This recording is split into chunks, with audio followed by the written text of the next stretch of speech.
Bienvenue sur Transport Info. Aujourd'hui, on se retrouve pour la partie 1 de l'épisode 15 de la chronique. Aujourd'hui, je suis avec un homme qui travaille dans les tramways de Genève, par exemple. J'ai quelques petites questions à lui poser dans l'émission. Alors, je vais commencer. Vous travaillez avec quelle filiale? La filiale qui s'occupe du tram, donc une filiale d'un grand groupe international. Les carrefours, Les carrefours du genre la signalisation, quoi. Signalisation tricolore, tout à fait. Alors, il y a quel type de signal selon vous? Des signaux pour les voitures, des signaux pour les piétons, des signaux pour les trams. Oui, mais par exemple, pour les tramways, vous avez quel genre de signaux pour certains grands groupes? Donc ça va être des signaux en T, avec des barres blanches, donc voilà, des barres horizontales, des barres verticales, et également un point qui indique la prise en compte du signal.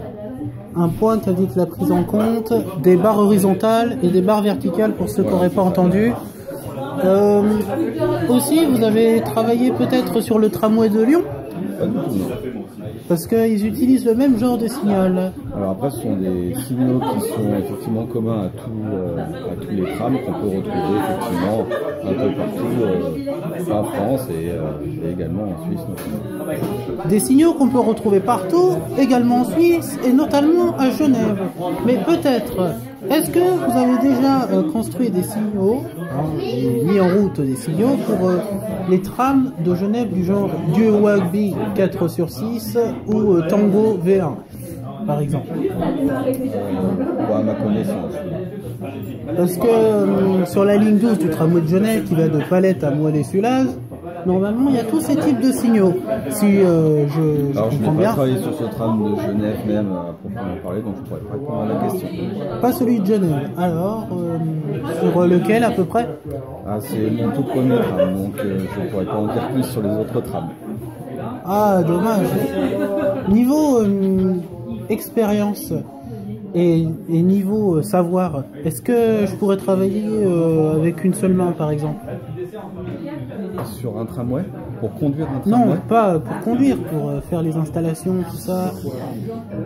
Ça paraît quand même un peu compliqué dans le sens où ça reste quand même des travaux manuels. On a quand même besoin d'avoir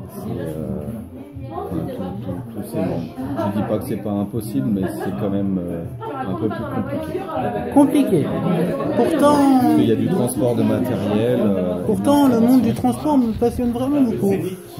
Par exemple, vous avez travaillé avec Transdev peut-être, non? Pas directement. Keolis? Vinci? Vinci, oui, on fait partie d'un groupe comme ça. Oui. Vinci. Dans quelle branche de Vinci? Vinci Énergie.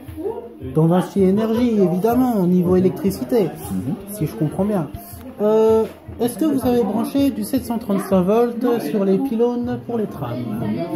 Alors nous non, parce qu'on ne s'occupe pas de cette partie-là.